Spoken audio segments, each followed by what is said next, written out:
Is this even live?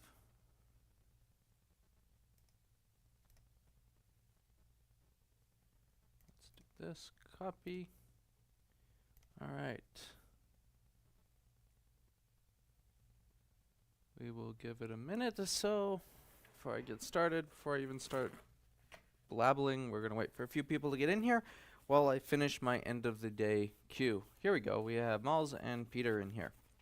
So wait for a couple more while I grab the enclosure of this, and we will go from there. So basically, this is going to be like a loosely, all the live streams I'm going to be doing are going to be kind of loosely structured, just casual videos or streams of whatever, basically. So I really want to do a dedicated video on, I just made a mess of this thermal paste application. Oh well, it'll flatten out.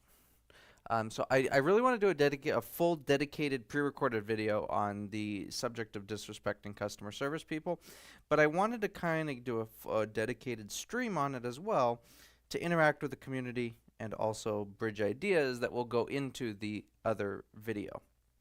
So first off, let me grab the enclosure of this so I have something to do. I think it's right here.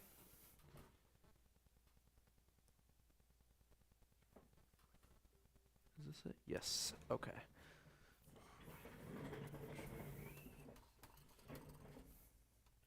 Okay, so first off, I guess I'll state, one, this is messy. I don't like this. I'm reorganizing. Well, the thought of this being messy makes me want to reorganize. But anyway, so recently here at my company, we've implemented a zero disrespect policy, which basically means if you treat us with disrespect, we are not going to deal with you and we're going to send your stuff back. Did you move your shop to Marietta yet? Yes, long ago. Silence that. Yeah, about, gosh, how long have I been here? February, March, something along that. February or March, probably February, I think. So yeah, I've been here a while now. But anyway, like I said, we've implemented a zero disrespect policy, which means basically if you disrespect us or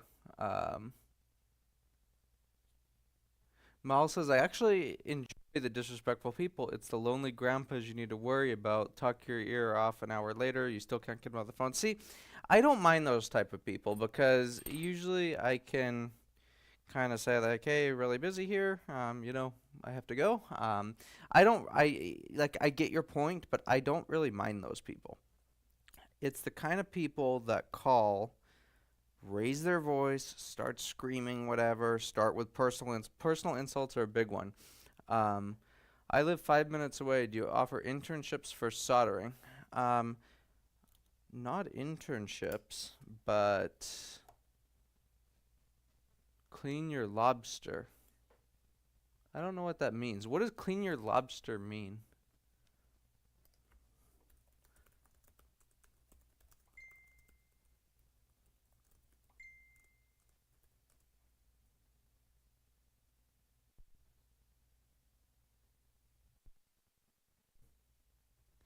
I don't know what that means. So back to the Supra 3D. We don't offer internships, but if you are looking for an entry level like disassembly, reassembly job, I am hiring a part-time technician like that. So if you are interested in that, send me a email at service@tcrscircuit.com and we'll see what we can do there. So anyway, where was I? Again, this is going to be a very loosely structured just thoughts while I'm reassembling this board here. So the zero disrespect policy. Let me go over that first. Let me pull this up. I've already went over this in detail, but let's see. Circuit.repair. Scroll down. Here we go. There's that. Window capture on. There we go. All right. So we have our terms and conditions. Very straightforward. Very typical. Warranty. but zero disrespect tolerance. And this is something that, okay, there's kind of been a culture shift as it is with like airlines. Like for example, if you fly in Southwest, now they tell you report any unwelcome behavior. So unwelcome behavior could be, who knows what. You know what I mean? On an airplane, it could be anything. But this should be something more and more businesses implement across the board for anything, not just for, airlines or anything. It should be anything. It should be, if you treat our staff like garbage, you're not going to get service here. And I feel like there there's like a stigma or a thought that if for whatever reason you're mean and disrespectful, you're going to get your way in customer service, and that should not be the case. It shouldn't be the case where you get what you want, because at least it's not the case here. In some places, some businesses I know, they will put up with that stuff. They'll bend over backwards to help the one angry person, when in reality they've done nothing wrong. It's just a person that woke up on the wrong side of the bed and wants to be a jerk to everyone. But I think as business owners together, we need to kind of put our foot down and say, hey, this kind of behavior is not okay. You cannot call a business and act in this way. You cannot walk into a business and act this way. You cannot walk in screaming about something because it simply didn't go your way in the exact way you wanted it to. And we really need to put our foot down and start implementing policies like this to make people know, like, you know what, it's really not okay to treat people in this way. Like, in general, like, why does anybody deserve to be treated in a insulting manner? And especially in a service-based business, when you're trying to do something to help them, you shouldn't. But just an introduction to this, it's basically our priority is not only to provide exceptional service, but also to cultivate a respectful and professional environment for our staff and customers alike. As a business, do you really want your employees to go home and be like, I hate this job, I'm yelled at by people all day, this sucks? No, you don't want that. You don't want that kind of environment for your employees. You want, a welcoming, nice environment. And frankly, if that means if someone's disrespectful, that you tell your employees you don't have to put up with that and you can hang up on them, so be it. Mutual respect, okay? I am never, or no one is here is ever disrespectful to anyone on the phone. Why should we be disrespected in return? Think about it, okay? And if I get flamed in comments, like, I'm totally fine with that. Like, whatever. I'm not going to read it and you're going to get blocked anyway. But, like, why should, if we're respecting you, we're being nice to you, why do you have to be disrespectful? Doesn't make sense to me. Treat other people the way you want to be treated, really. You shouldn't have to be rude, and if we're being nice to you, you don't have to be rude in return. And yeah,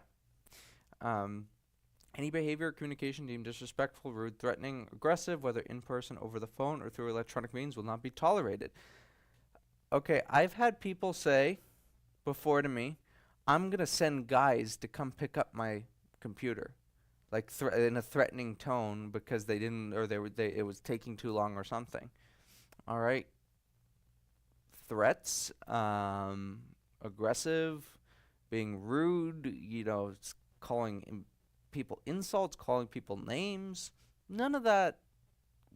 We shouldn't, a business, when I say we, I mean businesses in general. I'm not saying my company.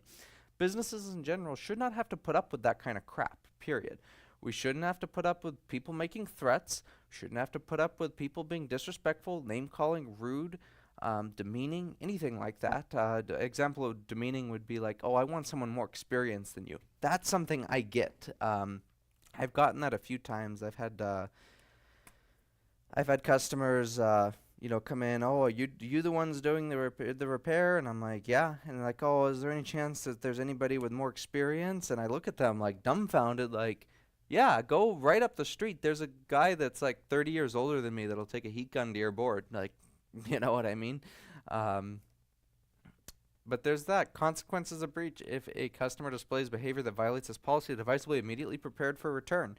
And what that means is it's going to get sent back to you, or we're going to tell you, hey, come pick up your stuff. Simple as that. And it's going to be sent back in its current state as it states here. And that's 100% okay because this policy states, you know what? If we're treating you with respect, if we're being nice to you, we expect that in return, you know, and it's okay to ask questions. It's okay to be firm. But if you're disrespectful, if you're rude, if you name call, here you go. Unassembled. Take it somewhere else. You know what? We shouldn't have to deal with it. Period. Let me check chat. But it's more of building a good environment for employees and, you know, a healthy work environment. No one wants to deal with that kind of nonsense. And, you know, frankly, I think more and more of us should not deal with that. Let's go to chat. Tim is here. I have a zero tolerance policy on personal insults or cussing at me. It's okay to be mad, but let's talk civilized. Exactly. Reminds me of this restaurant charging the $50 kid fee. Yelp reviews give this kind of people power. I get that, but they request a mail tech. Yeah, see, that's the same thing. That's absolutely disrespectful and rude. And if somebody said that to me, frankly, I would tell them, go away, you know. There's zero reason to be judgy or, you know, anything like that. I, for some reason, have been asked a lot of, oh, how old are you? How old are you? By customers, even on the phone or that. And I usually will give them a range because, frankly, it's none of anybody's business how old I am. That doesn't affect your repair in any aspect of knowing the age of the person that's working on your laptop. I mean, you walked in here, you see it's a storefront. You see I opened your device. I'm telling you what's wrong with it. Why the hell should age matter? It doesn't.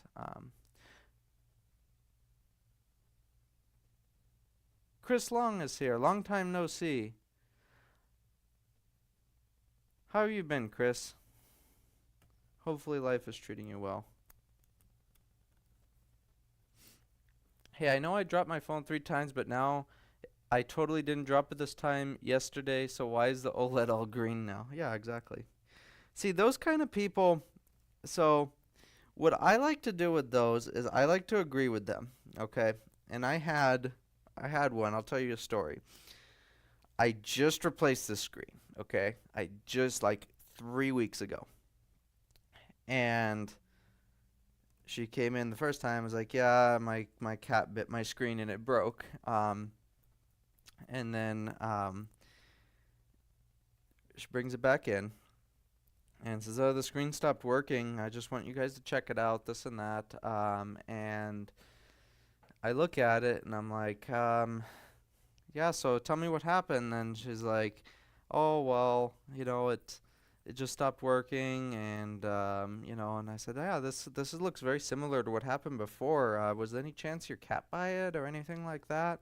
And for sure enough, she says, yeah, the cat was by it. And I'm like, yeah, this kind of looks like what happened before, right? I said, did the cat bite your screen again? She's like, yeah. I said, okay.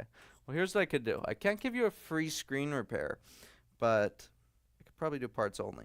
But in a situation like that, I try and kind of reason with them and kind of get them to tell you the truth. That's what you want to do. You don't want to accuse them of anything, because when you accuse them of someone, that's when they start getting mad. You want them to tell you. So you got to find a way, depending on the situation, you got to find a way to get them to tell you what happened. And that's tricky, and it's an art, and it takes a little practice, but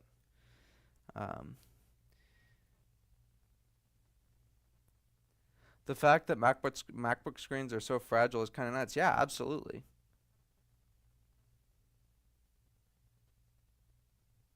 Yeah, they are incredibly fragile, and it's going to be why there's, well, I know why. Where's my T5 bit? I just had it and I just lost it again. Um, oh, here it is. I'm dumb.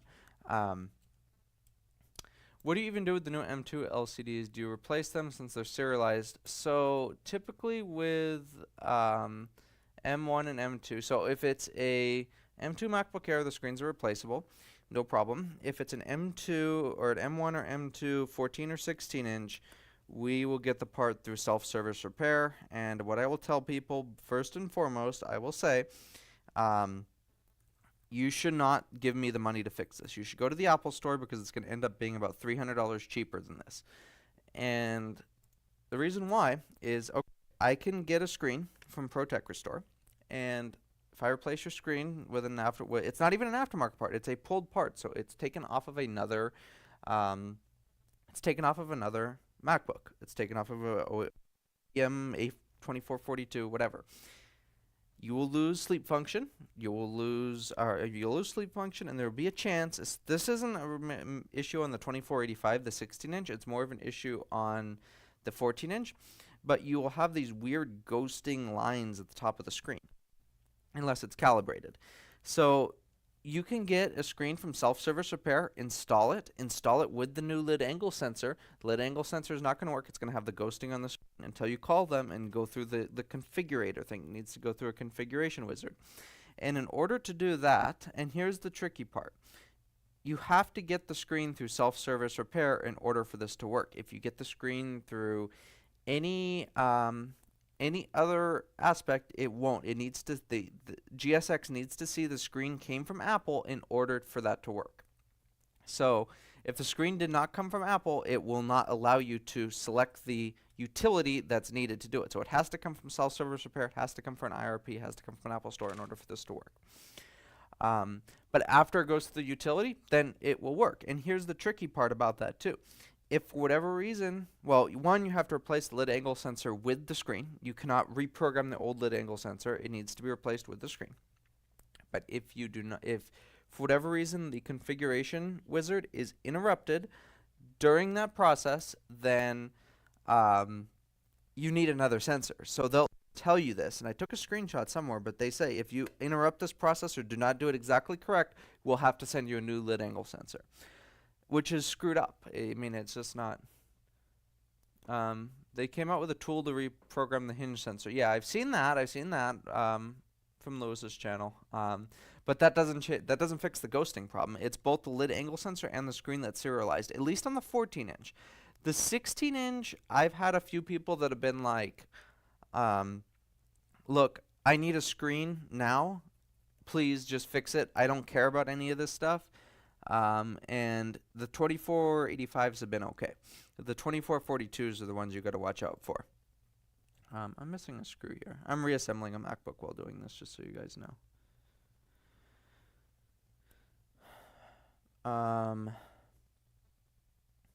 Yeah, it's definitely the screen is programmed to some degree. Why or what, I don't know. The lid angle sensor, I think the reasoning behind that is they are tracking, what they're doing is they're tracking the amount of times the lid is closed for warranty purposes, or to internally track if the flex cables are going to fail like the previous models, which could very well be an aspect. And that's another thing too that leads to some people getting angry is the prices, right? I've had a few people just flip a table over the cost of a screen repair on the phone, and what they don't understand is, like, these screens are expensive. They're not cheap. It's not like I've had people ask me, "Can you replace just a section of the screen?" No, you need to replace the full screen. But just if anyone doesn't, I need a serial number for that. I don't want to do that right now. But anyway, the cost of these screens, especially from Apple, are like $700 for the part alone. So when it's, I have to make something from that too. Like, it's not just, I can't just say, hey, it's parts cost. This is a business, not a charity. So that has to be marked up. I don't ever mark up the cost of parts. I just charge an installation fee. It's typically $175. But people will get upset about that. Like, $700, it's a little more than that, but like, yeah, most of that is the parts cost. And unfortunately, there's nothing I could do. I wish I could replace just the panel and make it work, but that's not, you can't do that anymore. Apple makes it too hard. And personally, I feel like I might be just cynical, but I don't think any of this right to repair stuff is going to make anything easier. I think it's going to make it harder, in fact, and here's the reason why. Okay, on all the older machines, okay, you didn't need any of this configuration crap to reprogram the the screen, anything like that. But now what Apple's doing is saying, oh yeah, it needs a calibration utility, but we're providing you the part on this website so you can buy the part and we'll reprogram it for you, and this is available to the consumer, but they're making all the other options unavailable. This is like saying, okay, if I get a sensor for my car, I have to get it from the dealer. Okay, it's available from the dealer, but then the dealer has to program it. You can't just walk into AutoZone and get one. It doesn't make sense.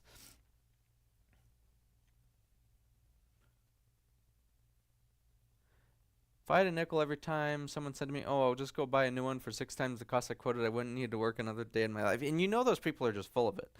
They're just going to go to somewhere else and try and the thing that bothers me, this is something that would happen all the time in my old Palmdale location. They would come in and they would be like, oh, the place up the street will do it for cheaper. Then they come back and they have a reflowed CPU. Like, yeah, guess what? Now you're screwed because you brought it somewhere cheaper and this guy totally ruined your board.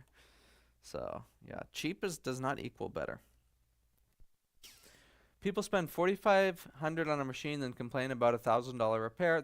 I really don't get some people. Yeah, I mean, I think a vast majority, well, I wouldn't say a vast majority, a chunk of the machines that we get in are the base model. So just the regular, you know, base spec, whatever, but still, it's still a $1,000 machine, and you shouldn't really complain about $400 to fix it, really. It's less than the cost of a new one.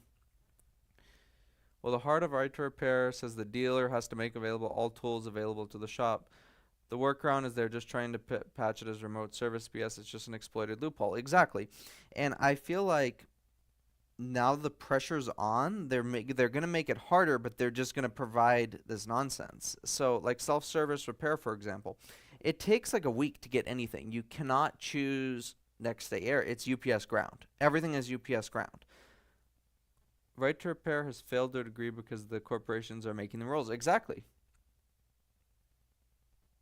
Quoted $300 for a Surface Pro 9, no power issue, and she flipped the lid and went to buy a new one for $3,000. I see you have a reflow machine in the back. What do you use it for? That is to change CPUs. That is not a reflow machine. Yeah, so that's not that's to change CPUs, and that's something we do time to time for data recovery.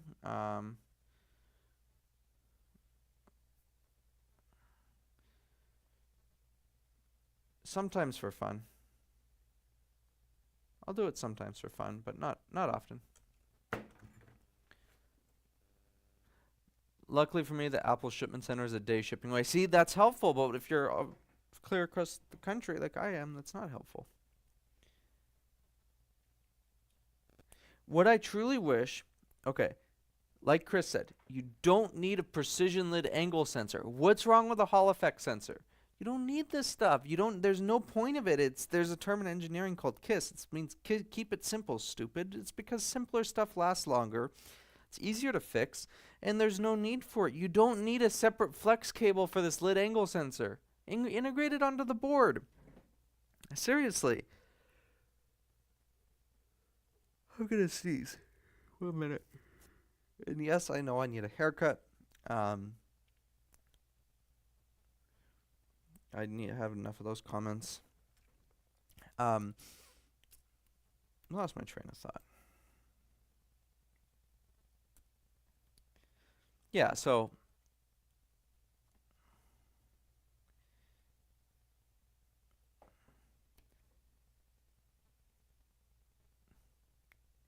I could finally get rid of the stack of 12-inch MacBooks. Okay, so the CPUs on those machines, those suck to replace. Here's why. They crack. They're so thin, and that has something to do with them failing. Those, when you take them off the donor board, they're usually fine, and then you wick them, and then if you touch a Q-tip to them with alcohol, the thermal shock will crack them instantly. I've seen it in front of my eyes, and it's just that they suck to replace. So yeah, I don't recommend even changing. I won't even change a CPU on a 12-inch or a 1398 because of that reason. Because frankly, they suck to replace. Have you been threatened by a customer? Oh, absolutely, I've been threatened by a customer. I've been threatened by a customer. I've been threatened by other repair shops. I've been told, oh, I'm going to pay you a visit. Like, okay, pay me a visit. Go right ahead. I don't care.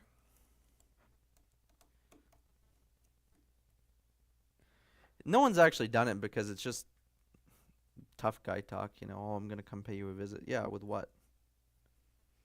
Nerf gun? Come on.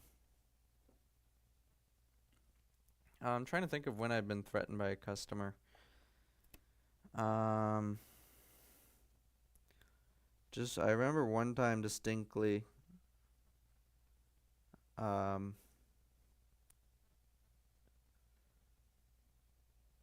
Like, well, one time someone told me, "Oh, I'm gonna come send guys to come get my computer if you're not done by this time."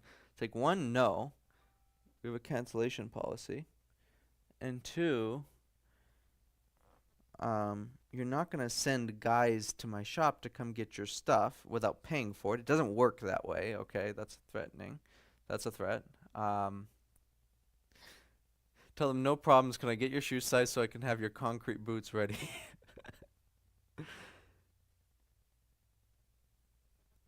Apple should just make a pre-broken cable. As you close the screen, shuts off power due to power loss and regains connection when you open it. Then they could avoid the flex gate. That's not a feature. It's a feature, not a flaw. Yeah, that would work. That would be funny. FlexGate has to be one of the scummiest things that Apple has ever done, even more scummy than the other programs, because of the reason. Well, the U8900 was pretty scummy because they wouldn't cover 2013s, even though it was the same design. But the FlexGate, they used the same part on the 15 inches. On the 2016 and 2017, they only acknowledge it on the 2016 13 inches. We see more 2017s, and we see more 15 inches than 13 inches.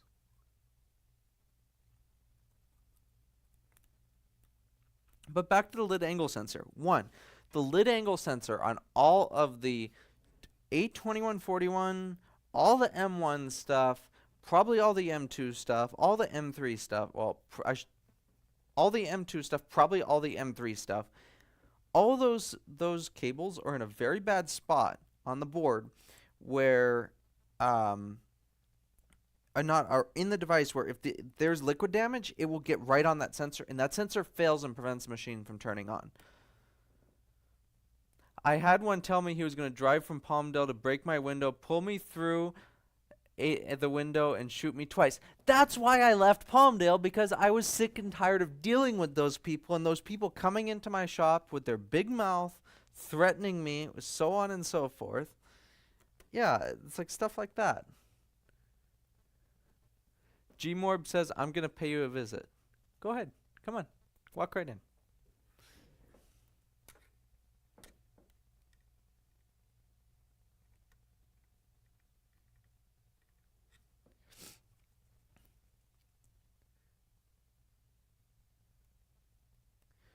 FlexGate, they knew about it, so they quietly fixed it. Yeah, just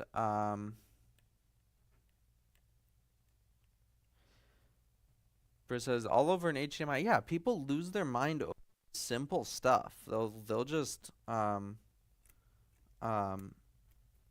totally flip a table and go nuts over just ridiculously simple stuff.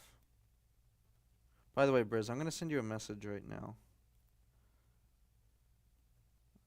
Actually, no. Do it later.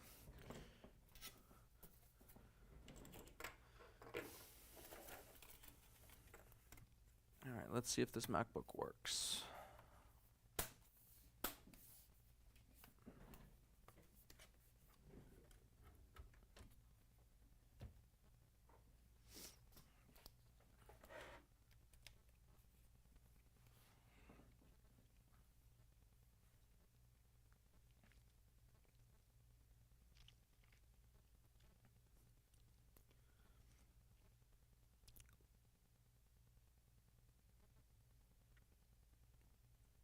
Turns on. There we go. Oh, I remember that. Did I tell you about the guy who called me a scammer because he accidentally tipped me 25 on Square? Yeah. I had one guy that insisted we charged him twice. There was like it was on the same day that we billed him, and he went to like or something with like tech in the name, and it was a similar amount, and he's like, you guys charged me twice and sent us the bank statement. Like, no, where it says Square slash TCRS circuit or whatever, Block Incorporated TCRS circuit, said that's us. We don't know what this other one is, but it has nothing to do with us. And he was so insistent, like so insistent of we charged him twice, and I ended up calling him back, or once I pulled up our like our record of what we charged him, and the thing is that people don't understand, I can't you can't pay an invoice twice on Square. It just doesn't work that way. Do we have charging amperage? It doesn't look like it. What's going on here?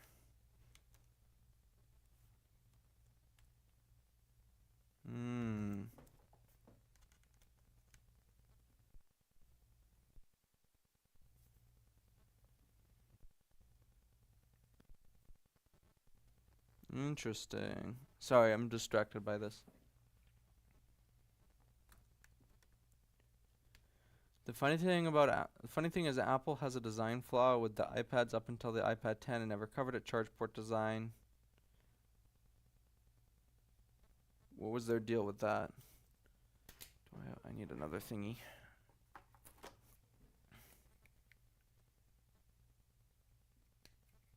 Oh yeah, so anyway, I ended up sending him something about what he paid or whatever. And yeah, he went away. He never. And that's the thing, when people realize they're wrong, why are we pulling no amps here? We should be pulling something. You shouldn't be pulling 0.0 amps. But especially when the machine is on and working. When people are wrong, they don't admit to it. They just go away. People don't like to admit that they're wrong. They always try and say they don't say anything. They just go away. I disassembled a working 16-inch 824/85 and I put it back together. It doesn't turn on. Even with the battery plugged, stuck to 500 volts.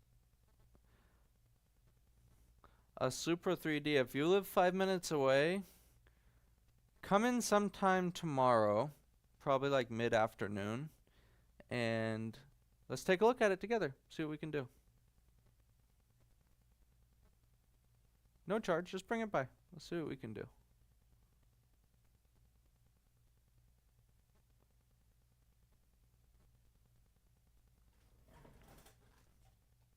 Empty. That's sad.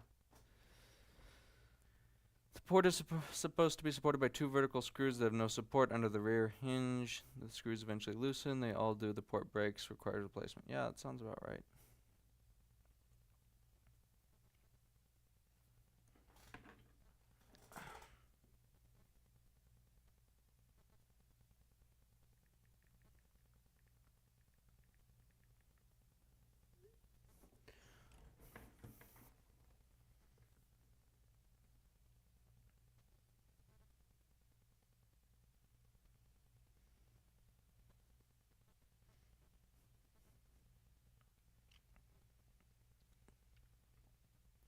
This machine was a battery charging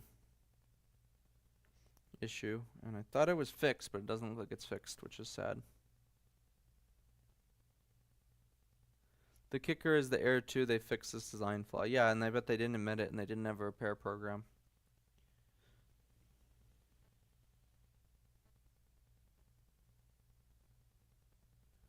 So here's another thing about Apple. Their built-in diagnostic software sucks. It's terrible. It does not show. Okay, I would say the built-in diagnostic software on Macs, more so than not, flags good hardware as bad than bad hardware as good. I could have a machine that's randomly crashing, okay? That, or not randomly crashing, won't even boot, no issues found. Then I have a machine that every function works perfectly fine. It'll fail. It'll like say, oh, there may be an issue with the fan. There may be an issue with the lid angle sensor. There may be an issue with the display when it works completely fine. And the built-in diagnostic software doesn't really look for problems. It looks for serialization nonsense. So if it sees for example, I've seen this many times before on aftermarket batteries. They work fine. In coconut battery they're fine, but in the built-in diagnostics it'll say there's maybe an issue with the battery, and then the customers will see that and say, okay, hey, my battery's bad, you just replace. Like, no, what's going on is the diagnostic software sees the serial numbers in a different format than what came with the machine, so it's going to flag it.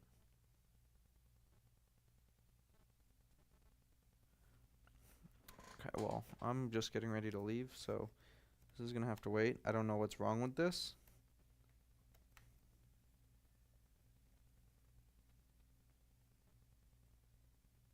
I have an idea of what's wrong with this. I'm going to sneeze again. I hate the feeling when you feel like you're going to sneeze, but don't. It's terrible.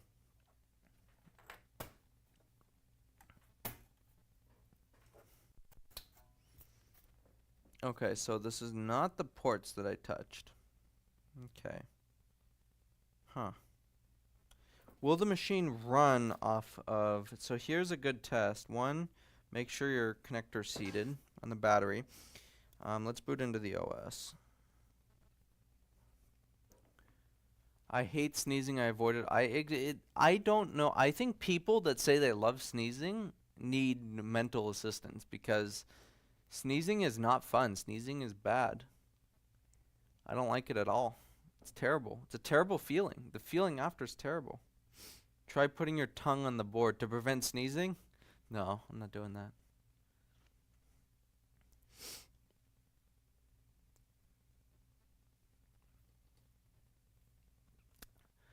No tongue on board.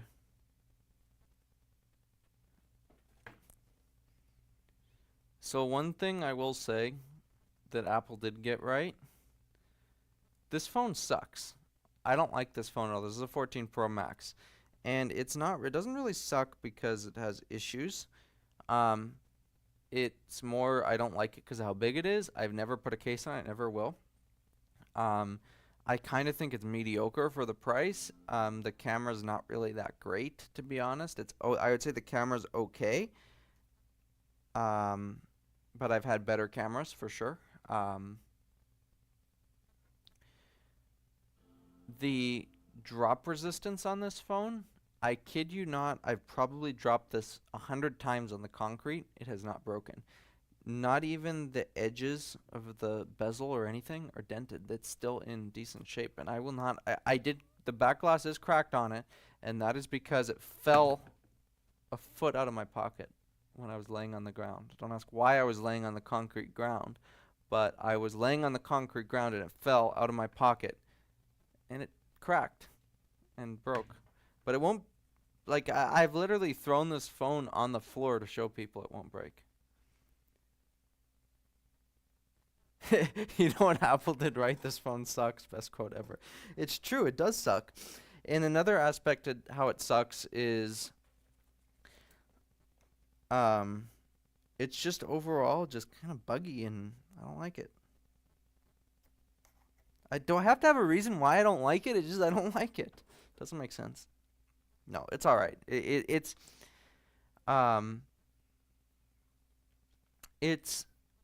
a okay phone. There's nothing terrible. There's nothing terrible about it. There's nothing great about it, in my opinion. There's nothing that I'm going to just write home and say, oh, this is an amazing phone, or something like that. No, I'm not going to do that. It's not amazing. It's a okay, good, decent phone, whatever. The phone that I will say was amazing that I had, believe it or not, was the BlackBerry Key 1. That was an amazing phone. The camera on that was amazing. The keyboard, it had a,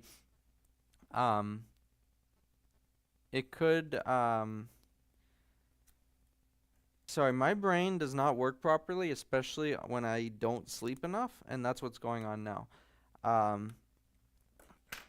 The BlackBerry Key 1, the keyboard, the physical keyboard was amazing on it. The camera was amazing. Like, the camera was next level, way better than this in my opinion. I know this is supposed to be a 48 megapixel. I think that other one was like a 16 megapixel or something, but the camera was better. The touchscreen, very good. The OS, Android with BlackBerry's overlay or whatever, was very, very good. It was very good for productivity. It could have been better in the aspect of CPU.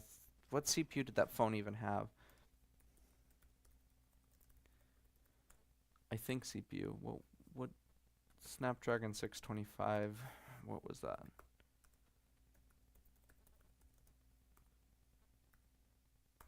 Now, the reason why I got rid of that phone, no, that CPU was okay. It was a 14 nanometer. That was a decent CPU. Okay, so it wasn't bad on CPU. Maybe it was RAM, something lacking. But what sucked about that phone is the frame. Okay, it had a metal frame. It had a plastic like back, and I dropped that a few times. I will always drop phones. Period. I just drop stuff. A phone to me, I'm never that person that cares about a phone. I just don't care about it. It's a tool to me. I dropped one of them, and it like bent the frame and the back never went on. And then the other, I got another one, and I dropped it again like a few months out, and the same thing happened where bent the frame. I could never get the back to stay on properly. That was the one thing. Else I would have stuck with it.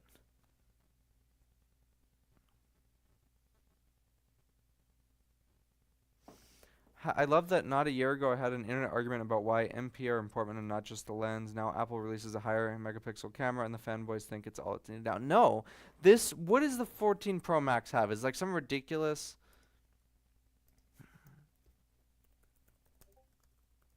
Then I have to go. I have to get home. Pro Max.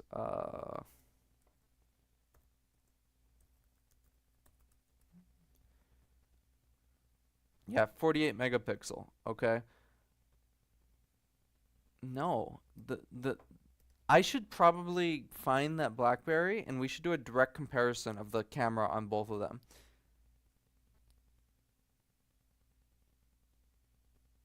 Oh, this screen is scratched to hell. I don't know how I can show this. Let me see.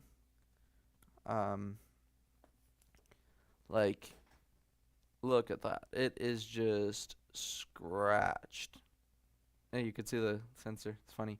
But the reason why it's scratched is because I put it in the same pocket with my keys. So it's in the pocket with the keys rubbing against it.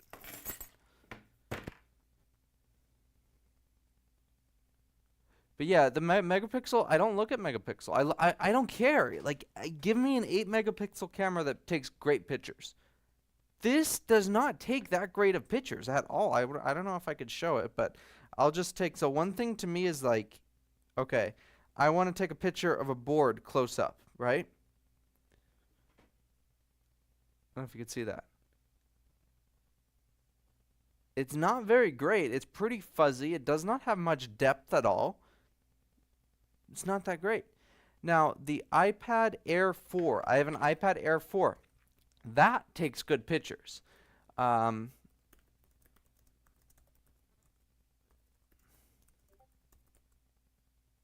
does that have? See, 12 megapixel.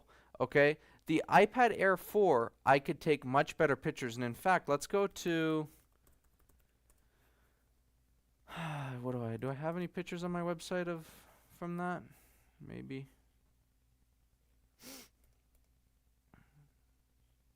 Maybe not. Oh, I need to update that phone number. There's so much I could talk about. I could ramble. But yeah, so I had to change my phone number in my shop because Nextivia, bad. Never use Nextivia. Nextivia is bad.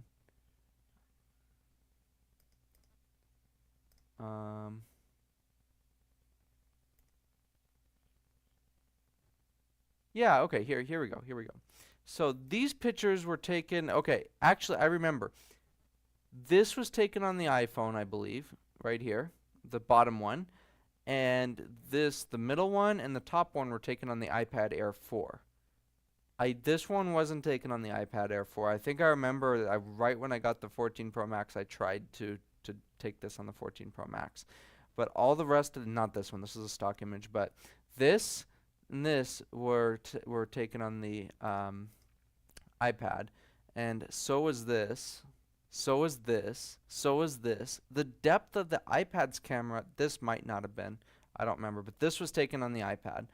The depth of the iPad camera in the overall quality was so much better. Wonder if there was, let's see. Do I have anything on here?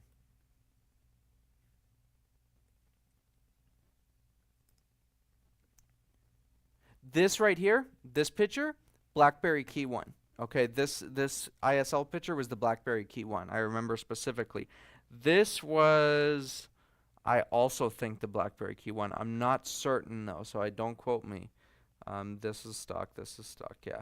But this right here was the BlackBerry Key 1. Okay, zoomed in at an angle, and this phone just won't do that right. Like I can't share. I know how I could share the fuzziness. Let me email a picture to myself. So like at an angle similar, I'm gonna try and take a picture of the board.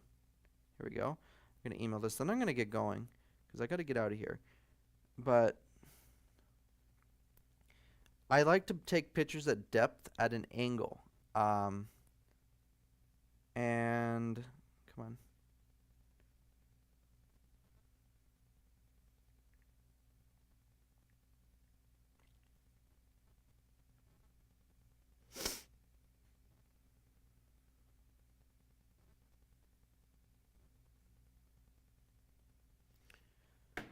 Okay, I can't show you guys emails. I'm sorry.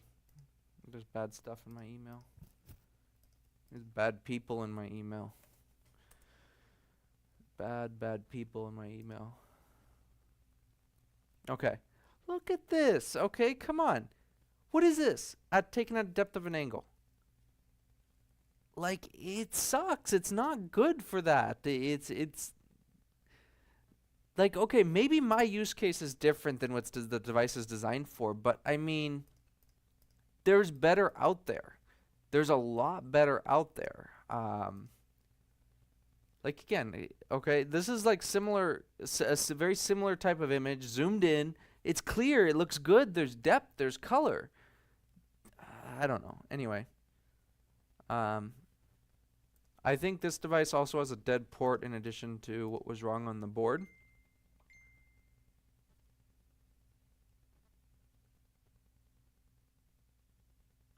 Gmorb, I recommend you make a friend with a dentist. If you make a friend with a dentist, you'll be all set. That's the key.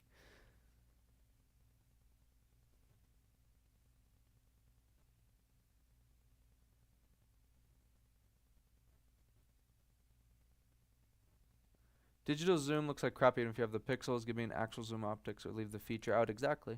Yeah. Okay, let's see. So sometimes when there is an issue with the one port, it'll stop it from charging just because it's interfering with the data lines. So I unplugged that. So what I'm going to do now is plug it in and see if it pulls amperage now. And if it does, then we're probably good. 5 volts. Yeah, I've seen that a few times where the port screws with the... Alright, we're still at 5 volts. That's weird. We're at 5 on this side. Or it's possible I just killed another cable. Yeah, something else is weird with this. Oh well, I'm not doing with this tonight. But anyway, we're going to wrap things up. One thing I hate about my 12 Pro is I have to constantly manually focus it when photos come out okay, but not great, but passable. Yeah, exactly.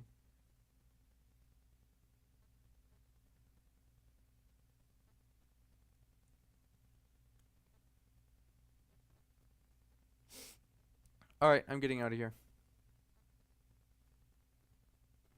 Let's see. Supra 3D, come in tomorrow. I want to take a look at that machine. So that's it. And Cam is here. Cam is getting here